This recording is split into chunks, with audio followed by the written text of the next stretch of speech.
saya cuma seorang ibu yang berjuang untuk kedua anak-anaknya. Kalau emang itu dianggap zolim, saya nggak ngerti sumbernya dari mana. Tapi yang jelas Arik mungkin memang boleh ya, ibaratnya gini, dia boleh aja memperlakukan saya seperti inilah gitu.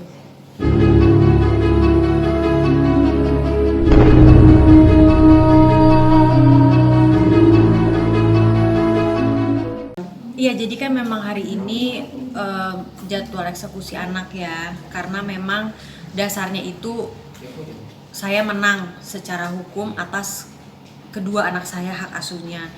Jadi setelah saya mengajukan penetapan dan saya nunggu udah cukup lumayan lama, saya ngajuin di bulan Desember, akhirnya keluar penetapan tepat banget pas bulan Ramadan ini di April.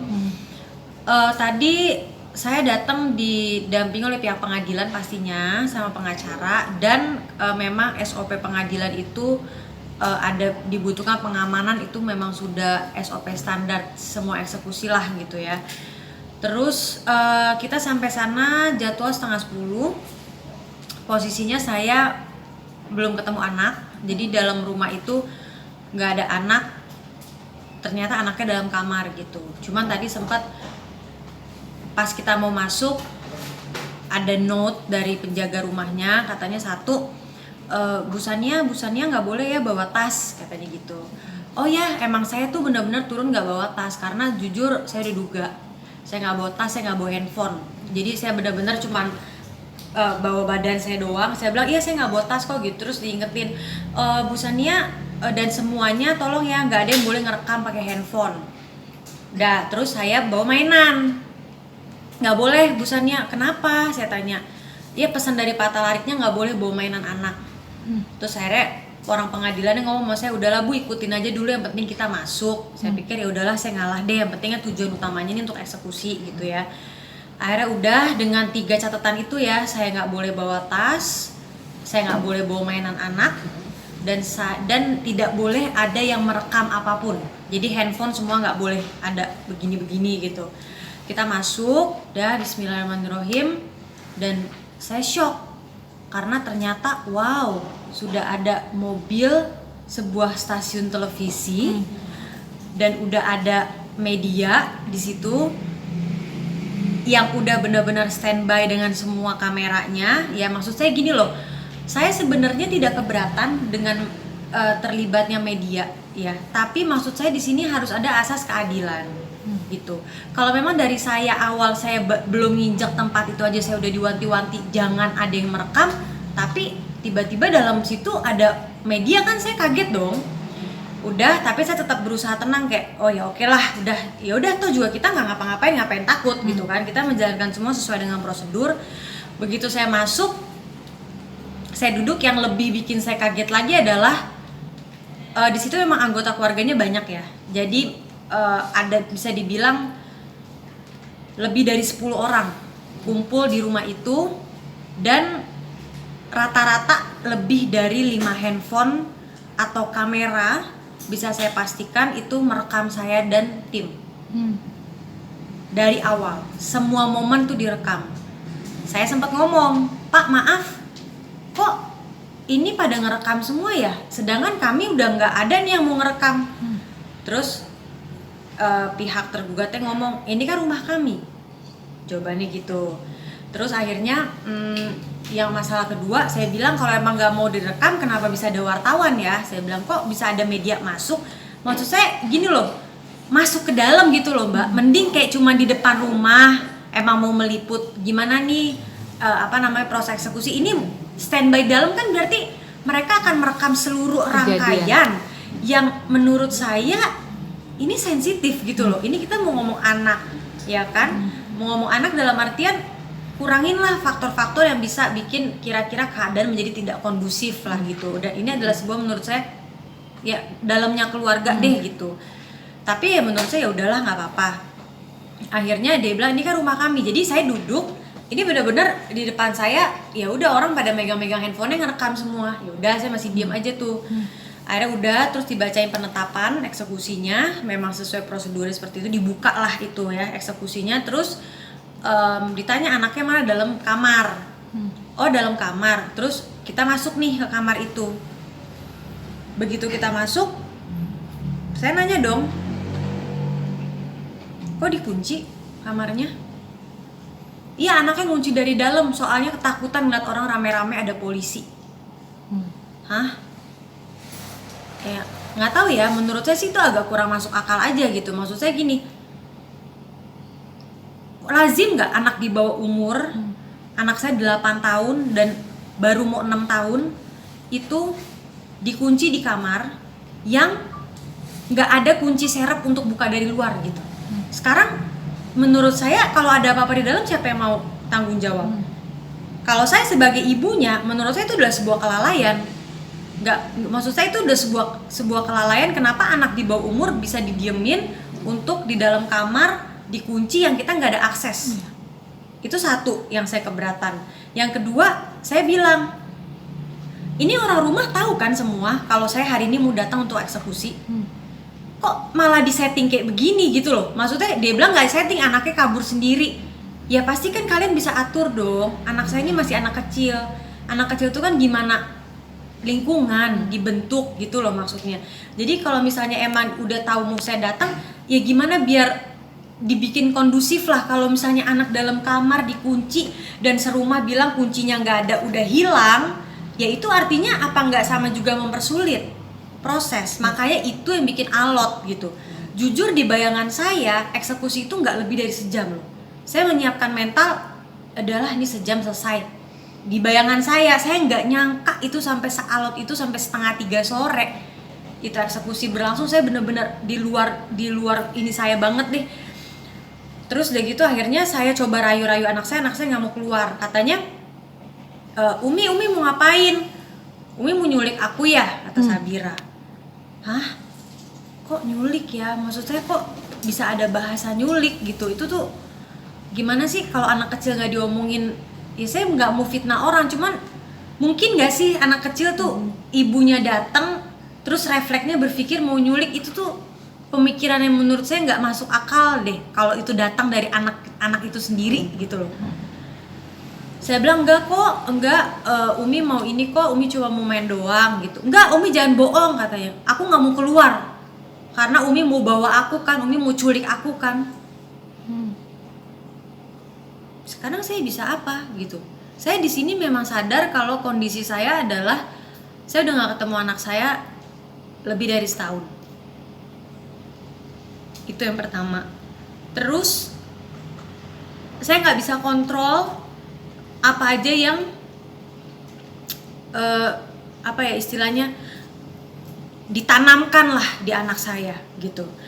Dan maksud saya adalah saya nih ibunya dan saya merasa saya nggak pernah berbuat sesuatu kesalahan yang bisa bikin sampai anak saya benci sama saya, tapi kenapa anak saya bisa reaksinya begitu ke saya gitu.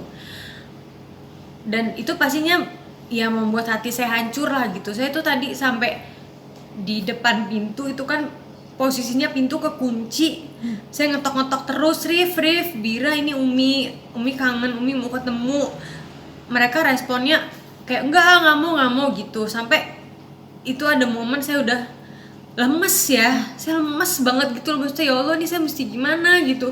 Anak saya nggak mau keluar sampai saya duduk di depan pintu. Saya cuma ngetok gendong, udah lemes aja deh ya Allah. Ya udah sambil saya zikir dan saya berharap ada keajaiban Allah gitu. Akhirnya tiba-tiba saya dapat kabar anak saya kayak mulai ngintip-ngintip di jendela luar gitu kan. Terus saya coba ngomong komunikasi dari luar, mungkin juga udah ada beberapa foto ya yang beredar dari media.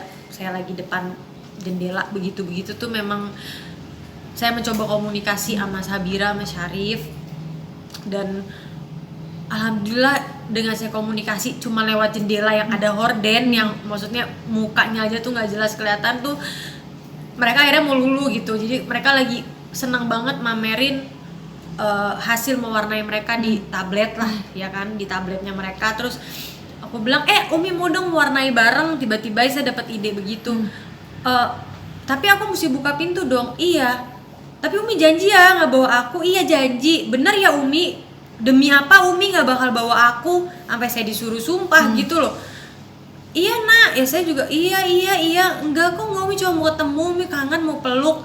Bener ya Umi gitu. Udah akhirnya saya keluar, terus udah gitu dibuka pintunya keluar, saya bilang anak Umi sini dong gitu ya. Itu perasaan saya campur aduk banget sih ya. Di satu sisi saya harus tetap tenang karena saya nggak mau bikin anak saya panik, tapi di satu sisi juga ya saya udah setahun lebih nggak ketemu, pasti perasaan saya juga meluap-luap gitu. Akhirnya saya peluk dan seketika itu juga anak saya luluh. Alhamdulillah ya, maksudnya saya udah takut anak saya apa gimana, nggak ada sama sekali. Malah Sabira lagi mau makan minta disuapinnya sama saya, terus Sarif juga langsung ngegelendot. Jadi nih Sabira nih Sarif gitu langsung ngegelendot, nunjukin warnainnya gitu kan. Terus udah gitu kurang lebih tuh berlangsung 10-15 menit sampai lawyer dari tergugat ya Pak Junaidi tuh, saya nggak tahu dia kayak dari telepon mungkin dari tergugat ngomong, katanya udah anak-anak suruh bawa aja gitu. Nah Pak Junaidi ngomong nadanya kencang dan keras, itu anak-anak langsung berdiri, langsung lari ke kamar lagi gitu loh, saking ketakutannya. Kayak oh Umi jangan bawa aku, langsung lari ke kamar lagi sambil nangis. Padahal saya udah hampir 2 jam itu saya rayu sampai mereka mau keluar kamar, mereka mau saya suapin, udah nempel lagi. Sampai saya sempat nanya, Bira kangen gak sama Umi? Kangen dong. Bira sayang gak sama Umi? Itu Sarif yang nyaut, sayang lah kan Umi yang ngelahirin aku gitu loh. Jadi saya udah ini mau anget gitu loh situasinya. Pak Junaidi lah di belakang teriak kayak begitu ngomong. Saya nggak bilang teriak ya, intinya adalah ngomong dengan intonasi yang kencang yang cukup membuat anak saya takut dan panik. Sampai anak saya masuk ke kamar. Akhirnya di situ saya udah buntu banget karena ibaratnya gini loh, baru dapat kepercayaan tiba-tiba udah ini lagi ya kan. Terus sampai itu alotnya lah sampai jam 2 nggak mau buka pintu juga, sampai akhirnya mereka mau buka pintu karena saya bilang saya cuma mau peluk doang sebelum saya pulang. Saya bilang iya Umi, habis itu pulang. Udah habis itu saya buka pintu, dia buka pintu dari dalam, saya peluk. Nah tiba-tiba di luar terjadi kericuhan deh tuh. Saya nggak tahu tuh ada yang teriak-teriakan. Ya, yang saya dengar suaranya Pak Junaidi juga, cuma saya nggak tahu deh itu siapa sama siapa, saya nggak tahu. Ada juga dari pihak keluarga. Sampai keadaan udah menurut saya benar-benar udah chaos dan udah nggak kondusif. Akhirnya udah kita putuskan udah ini ditunda karena udah terlalu kesian untuk psikis anaknya gitu loh. Jadi akhirnya saya pikir ya udah deh saya ngalah dulu nih hari, walaupun saya kecewa banget bener-bener, cuman ya udah ini yang terbaik buat anak saya gitu. Kalau langkah selanjutnya karena ini eksekusi jatuhnya kan ditunda, jadi akan ada eksekusi lagi.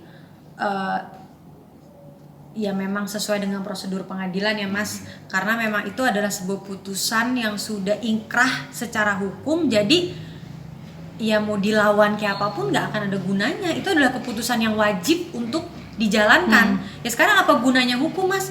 Kalau sekarang gini, tadi saya ngomong, saya sempat debat di dalam. Saya bilang gini, sekarang kalau cuman ditanya anaknya mau atau enggak, saya ngapain capek-capek ngikutin sidang 2 tahun?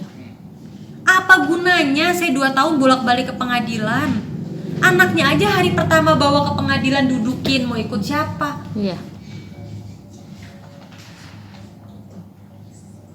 Iya dong, tapi kan kenyataannya anak saya belum mumayyiz, maksudnya masih di bawah 12 tahun. Jadi memang secara hukum udah pasti ke saya gitu loh.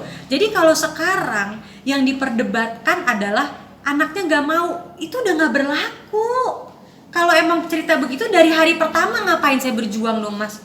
Sampai kasasi loh. Ini hak kasus saya alot banget loh. Pasti semua tahu kan ceritanya 2 tahun itu nggak sebentar. Terus sekarang saya udah sampai tahap ini nih, saya udah jerih payah saya semua. Terus apa? Apa yang bisa dilakukan? Maksudnya tindakan hukumnya tuh apa gitu loh. Kalau nggak emang ya pasti harus ditaati dong, bener gak? Jadi ya itu juga yang jelas saya akan insya Allah sih karena ini ditunda akan ada eksekusi lagi. Untuk kapannya saya belum tahu dan saya jujur belum membicarakan karena saya nggak bisa pungkirin ya, hari ini tuh sangat memakan energi saya deh. Mental saya tuh hari ini sangat lelah karena saya 4 jam kurang lebih, bahkan 5 jam, setengah 10 sampai setengah 3, itu berarti 5 jam kan. 5 jam saya berada di sebuah tempat yang menurut saya apa ya namanya orang pasti ada memori, ada trauma-trauma tersendiri ya kan, dengan saya harus menghadapi orang-orang yang juga ibaratnya ya, saya tadi kan datang kalau dari pihak saya bener-bener saya mau pengadilan doang, tapi kan di situ keluarganya rame, jadi ya saya merasa saya tetap minoritas gitu loh, jadi kayak saya lelah banget sih. Jadi kalau misalnya ditanya eksekusi kapan, insya Allah ada lagi, tapi saya belum tahu kapan gitu. Jadi gini, memang pihak kepolisian itu tadi juga mungkin banyak pertanyaan ya, kenapa sih mesti ada polisi segala macam, karena memang polisi itu adalah bagian dari eksekusi untuk pengamanan. Sistemnya adalah mengamankan gitu loh, mengamankan terutama ya anak-anak dong, ke aku gitu kan. Jadi mereka tadi juga nggak bisa berbuat banyak karena ya memang wewenangnya mereka tuh mengamankan aku kalau sampai keluar bawa anak, cuman kan nggak kejadian. Dan orang anaknya di dalam saya nggak punya akses gitu. Ya, saya juga mikir hal yang sama. Saya juga mikir kayak ini kalau misalnya sampai saya eksekusi ulang, apa nggak bakal hasilnya 11-12 melihat keadaan kayak tadi gitu kan. Makanya saya juga lagi, saya nggak tahu deh, pokoknya yang jelas saya mencari cara gitu, karena menurut saya gini, dari segi apa ya, hak, kita ngomong hak saya dan pihak yang satu, penggugat dan tergugat, ini harusnya mempunyai hak yang seimbang dong. Tapi saya di sini merasa jomplang. Dari segi saya nggak boleh bawa apa, diatur, saya nggak boleh ngerekam, diatur, saya nggak boleh apalagi tadi bawa handphone, bawa tas, yang saya bawa diatur, nggak boleh ada perekaman, terus juga saya nggak boleh bawa siapa-siapa kecuali orang yang terlibat memang ada gitu kan, pihak-pihak yang ini. Jadi saya di sini jujur saya nggak melihat ada asas keseimbangan sih gitu. Jadi saya juga lagi mikir, ini kalau misalnya kayak begini terus ya gimana ya, namanya kita boleh datangnya terbatas, tapi di sana tiba-tiba mereka pasang orang banyak, maksudnya keluarga itu ya susah juga gitu. Makanya saya juga lagi mikir jalan tengahnya, gimana cara biar eksekusi ini tidak terlalu banyak campur tangan dan gangguan-gangguan dari orang yang tidak berkepentingan gitu. Karena tadi saya juga sempat ngomong, kan mereka mendata tuh siapa aja yang datang dari pihak saya juga balikin, ini yang keluarga-keluarga di sini ya, maksudnya statusnya tante lah, ponakan, sepupu, kan kayaknya nggak ada teman, nggak ada hubungannya kan, lah ya, nggak ada hubungannya, nggak ada kepentingannya, ngapain jadi dikumpulin gitu loh maksud saya. Sedangkan saya datang sebenarnya bisa, berarti saya boleh dong kalau besok saya datang saya bawa keluarga saya juga, kan nggak bakal boleh, boro-boro bakal dibukain pintu, saya aja datang diatur bawanya apa aja gitu loh. Jadi kalau di sini saya lihat nggak ada asas keseimbangan, itu saya lagi pengen pikirin nih, mungkin nggak ya kalau eksekusinya itu harus dijalankan dengan cara yang bisa sama-sama punya hak gitu loh, antara saya dan juga bapaknya anak-anak. Jadi kasannya sendiri? Iya, jadi itu memang saya nggak ngerti ya. Ibaratnya gini, kayaknya memang dari pihak tergugat tuh keberatan lah, misalkan ada pihak-pihak yang terlibat seperti pengamanan, seperti kepolisian tuh keberatan gitu. Jadi jatuhnya mereka kayak nggak mengizinkan kalau pihak untuk pengamanannya itu masuk ke dalam rumah untuk bantuin kayak gitu loh. Jadi maksudnya kalau misalnya memang pengadilan itu menjalankan putusan pengadilan yang ada, ya mereka nggak terima judulnya itu. Karena menurut saya gini logikanya ya, itu udah jelas di amar putusan adalah menyerahkan kedua anak ke penggugat. Menyerahkan kedua anak ke penggugat. Kenapa jadi saya yang dikasih PR? Harus nunggu berjam-jam ngetok-ngetok kamar, nunggu anak keluar. Harusnya menyerahkan loh. Harusnya itu saya nyampe, anak udah disiapin. Anak udah disetting untuk disiapin saya jemput. Udah dengan barang-barangnya mungkin. Ya dong, nggak mungkin dong anak keluar bawa badan doang. Pasti kan mereka ada kebutuhannya dong, baju atau mainan kayak gitu. Walaupun saya juga nyiapin sebenarnya, cuman maksud saya di situ bisa diukur niatnya gitu loh. Niatnya tuh memang nggak, ya menurut saya memang nggak diarahkan ke sana gitu. Tadi saya ngomong mas, karena kan mereka kan mendata nih sampai pengadilan, namanya semua dicek, petugasnya dari pihak pengamanan juga. Saya balikin dong, nah ini juga siapa? Tetap dibalikin. Nah ini kan rumah kita. saya. Ini kan rumah kami. Jadi kayak oke. Terus ya nggak gitu juga kali. Kita kan nggak namu ya. Kita kan datang ada kepentingan, urusannya negara loh. Ini cerita mereka bukan melawan saya lagi loh. Ini mereka melawan negara. Sorry. Gitu. Yang pertama, tanggal eksekusi itu bukan saya nentuin. Itu keluar dari penetapan pengadilan agama Cibinong. Jadi jangan tanya saya kenapa hari ini, ya memang udah aturannya seperti itu. Yang kedua, kalau emang dibilang ini bulan ibadah, ya beribadahlah yang baik. Temuinlah ibu dengan anak-anaknya. Itu kan juga sebuah ibadah yang indah bukan? Jadi mudah-mudahan dapat pahala yang besar. Kalau lebaran anak-anak udah bisa sama ibunya lagi kayak gitu. Saya rasa saya udah cukup sabar ya. Jadi nggak deh, mau dia bilang kapan itu lagi-lagi di luar kuasa saya. Itu memang udah putusan dari pengadilannya gitu. Sebenarnya dari awal pihak tergugat tuh ada pengaduan ke KPAI. Oke, sampai saya dipanggil menjelang eksekusi nih. Mbak, ini mau ada eksekusi, bapaknya anak-anak minta, Mbak mau nggak? Jangan langsung datang bawa anak-anak, Mbak lakuin pendekatan dulu deh biar anak-anak nggak kaget. Oh siap Bu, saya seneng. Bener nih Bu, saya dikasih akses. Ya dong. Oh jadi Bu Sania bersedia ya datang ke sana? Siap, saya bersedia. Oke. Tiba-tiba pihak tergugat dan alias bapaknya anak-anak itu yang tiba-tiba last minute membatalkan semuanya. Nggak jadi. Makanya saya cobalah kemarin ulang tahun Syarif 25 Maret saya datang sendiri. Tetap saya nggak dibukain pintu. Makanya kalau tadi pas saya eksekusi ada omongan dari keluarga dia kayak, makanya kamu datang jangan rame-rame, anak takut datangnya sendiri. Ya saya balikin lah, saya datang sendiri juga nggak dibukain pintu, sorry. Ya dong. Dan berarti gini loh, saya merasa saya udah cukup sabar banyak deh.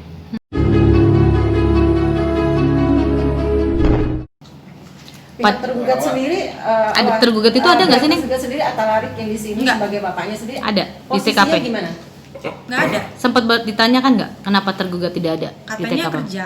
Tapi dia tahu hari ini tanggal ini. Oh jelas dia tahu.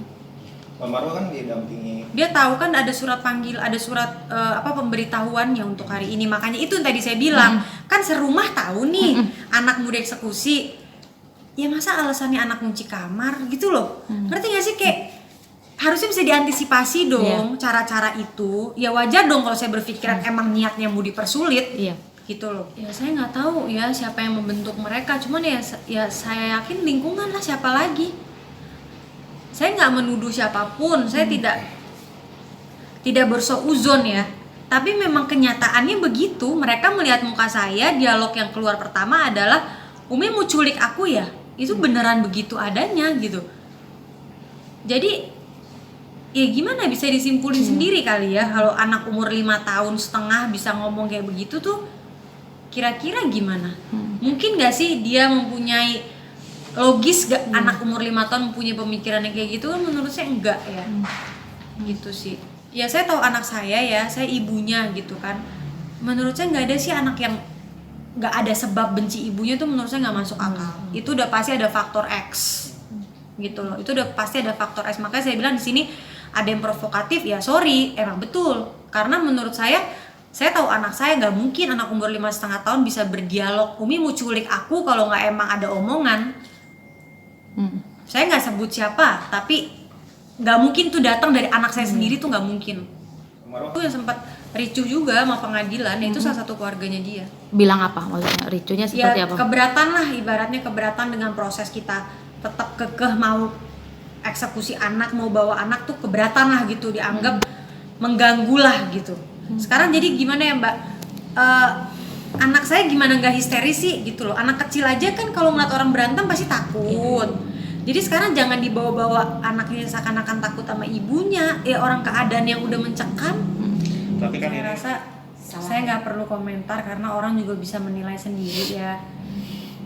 Kalau ngomongin zolim tuh kayak apa gitu. Ya mungkin memang saya cuma seorang ibu yang berjuang untuk kedua anak-anaknya. Kalau emang itu dianggap zolim, saya nggak ngerti sumbernya dari mana. Tapi yang jelas Arik mungkin memang boleh ya, ibaratnya gini, dia boleh aja memperlakukan saya seperti inilah gitu, dengan caranya dia. Saya nggak bilang baik atau buruk, tapi dia memperlakukan anak-anak itu juga istilahnya jangan dianggap remeh. Saya di sini jujur, saya udah pasrah aja karena saya percaya Allah nggak tidur. Mau diomongin zolim itu biarlah cerita saya dengan Allah bagaimana, dan nanti biar waktu yang menjawab.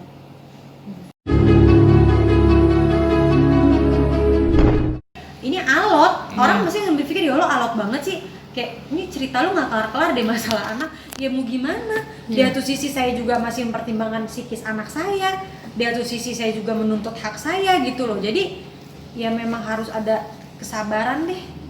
Sampai nggak tahu mbak. Jujur saya udah capek banget. Saya udah lelah banget. Saya udah apa ya? Saya udah titik pasrah sih. Maksudnya gini, saya dalam artian secara hukum ya insya Allah saya akan jalani ya. Misalkan ada kesempatan untuk eksekusi lagi, saya akan jalani eksekusi. Cuman saya udah pasrah deh. Tapi Udah pasrah. akan minta foto. API sudah ini mas, lepas tangan. Lepas tangan juga. Kemarin saya disuratin. Udah lepas tangan, nanti suratnya saya tunjukin deh. Ada fotonya surat.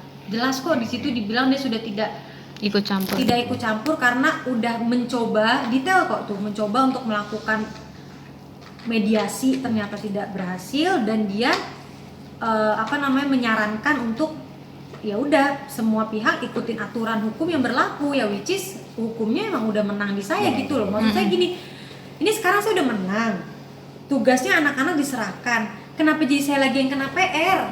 Ngerti gak sih? Kayak kenapa jadi saya lagi yang harus capek-capek berjuang untuk ngerayu anak saya, ya Allah, anak kecil juga coba deh 3 hari aja diomongin baik, 3 hari aja yakin saya luluh. Iya.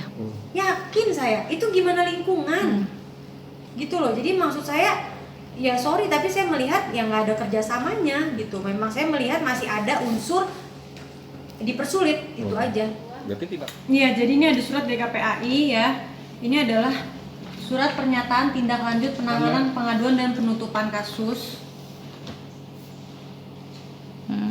Ya, ini jelas di sini memang ini adalah detail ya, dari mulai bapaknya melakukan pengaduan sampai saya dipanggil, sampai saya datang. Nah, terus terakhirnya itu nomor 7 nih, bahwa setelah mendengar informasi dari KPAI, Bapak Talarisya menyatakan menolak kunjungan tersebut, kunjungan waktu ulang tahun anak. Gitu. Jadi di sini memang tidak setuju dengan adanya nih, bahwa setelah mendengar informasi dari KPAI, Bapak Talarisya menyatakan menolak kunjungan tersebut karena tidak setuju dengan adanya eksekusi anak setelah berkonsultasi dengan kuasa hukum. Menolak adanya eksekusi. Gitu. Oke. Nah, ini juga akhirnya ada 3 poin ya yang menjadi boleh alternatif lah dari KPAI. Yang pasti mencari alternatif lain. Yang kedua, para pihak agar menghormati dan mentaati putusan Mahkamah Agung RI yang sudah inkrah.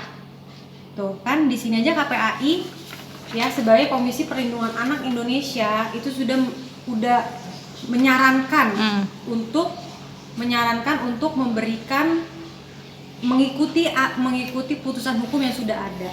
Dan saya di sini nggak lebih dari seorang warga negara Indonesia yang meminta haknya sebagai warga negara, terutama mengenai putusan Mahkamah Agung ini yang sudah inkrah, dan saya harap bisa segera dijalankan. Kayak gitu. Nah, terus ini juga putusan pengadilannya apa sih gitu ya. Nah, ini kan putusannya ya. Ini saya berani tunjukin karena sebenarnya ini juga bisa diakses di website. Ini bisa diakses di website. Tapi saya tunjukin poin terakhirnya aja yang menyatakan kalau saya yang dapat gitu ya. Kalau saya yang nih. Jadi menetapkan penggugat sebagai pemegang hak pengasuhan terhadap 2 orang anak, Syarif dan Sabira. Berarti putusan itu udah Ya, tepat oke. ya? Ini udah ya. Jadi di sini poinnya adalah saya sebagai pemegang hak asuh. Belum, Mas? Udah. Udah. Ya? Aman. Belum. Oke. Belum. Tahan ya. Baterainya bocor. Oke. Ya, jadi ini saya yang mendapat hak asuh. Terus apa sih yang menjadi dasar eksekusi? Kok ada eksekusi hari ini? Ini adalah di poin ketiga, bisa dibaca. Bacain, Neng. Menghukum tergugat untuk menyerahkan 1. Syarif Muhammad Fajri lahir 25 Maret 2013 dan 2. Aisyah Sabira lahir 27 Juni 2015 kepada penggugat. Menghukum tergugat untuk menyerahkan. Jadi di sini nggak ada ceritanya saya yang harus berusaha, saya harus datang sampai setengahnya ya saya. Yang dibilang diculik gitu ya, Neng? Iya, ibaratnya ini mereka yang harus menyerahkan gitu loh. Jadi bukan saya lagi sekarang yang harus usaha mati-matian bikin anak mau ke saya. Ini udah jelas putusan Mahkamah putusan Bandung. Kenapa nih putusan Bandung? Karena kasasi di Mahkamah Agungnya ditolak. Jadi ini adalah dasarnya yang ingkrah. Ini dasarnya gitu. Ya makanya saya di sini mohon juga untuk aparat semua pemerintahan yang terlibat, saya mohon keadilannya untuk saya ya. Saya cuma seorang ibu yang kangen banget sama anak-anaknya. Saya cuma mikirin gimana psikis anak-anak saya. Tolonglah, saya mohon banget ditegakkanlah keadilan dan hukum ini. Karena memang saya berani bertindak sampai sejauh ini ya. Eksekusi itu tuh karena memang saya udah bersabar ngikutin prosedur yang ada. Saya udah menang secara hukum. Artinya kan saya menghargai, saya nggak main hakim sendiri. Saya tunggu sampai semua ingkrah, penetapan eksekusi keluar, baru saya berani dengan pihak pengadilan melakukan eksekusi. Jadi saya mohon ditindak tegas gitu loh. Saya rasa eksekusi yang hari ini juga bisa memberi gambaran kepada pihak-pihak yang terkait ya, seperti pengadilan, polisi. Ya bohonglah mereka nggak menilai, ya nggak sih? Mereka lihat, oh begini, oh begitu. Nah itulah saya harap bisa menjadi pertimbangan apa jalan tengah gitu, yang tetap bisa ini dijalankan, tapi tetap kita mengedepankan kepentingan anak gitu.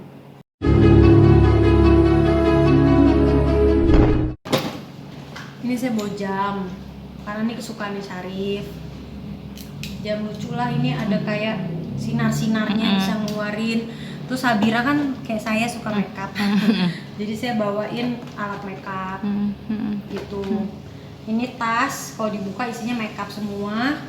Terus kalau Syarif ini saya beliin biasa deh, dia kan suka Spiderman. Udah ini doang sih, saya cuma mikir kayak apa ya bisa mencairkan suasana gitu. Padahal ya insya Allah saya yakin kayak tadi aja saya nggak bawa mainan, nempel aja ke saya gitu kan. Cuman karena ini dilarang jadi ya nggak bisa dikasih. Pesan saya buat Syarif Sabira, semoga hari ini makasih udah mau Umi peluk, udah mau Umi cium. Walaupun Umi tahu kalian tuh sebenarnya pasti ada rasa ketakutan yang besar. Umi nggak tahu kenapa, yang jelas Umi nggak pernah punya niat jahat. Umi nggak pernah mau nyulik kalian.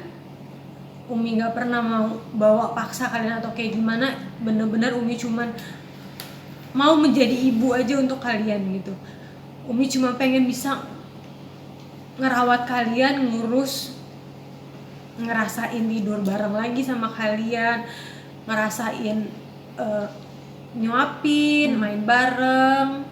Umi cuma pengen itu doang. Kalau memang tadi ada kalian jadi ibaratnya, anak saya sih ngelihat enggak ya, alhamdulillah, tapi mungkin mendengar lah, nggak mungkin dia nggak dengar kan ada kericuhan.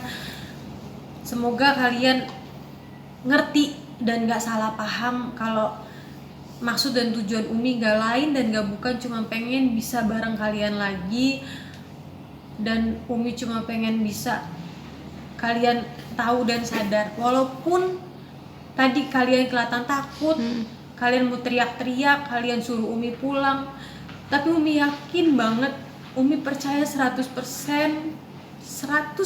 Umi percaya hati kalian itu pasti senang tadi ketemu Umi percaya 100% pasti hati kalian itu sayang sama Umi percaya itu, karena Umi tahu Umi yang melahirkan kalian, dan nanti kalau memang Allah sudah menentukan waktunya kita bisa bersama, mudah-mudahan kita bisa bersama lagi. Pemirsa, demikian kabar terbaru dari dunia hiburan tanah air. Jangan lupa like, komen, dan subscribe SK Entertainment untuk menyaksikan video-video terbaru lainnya. Sampai jumpa.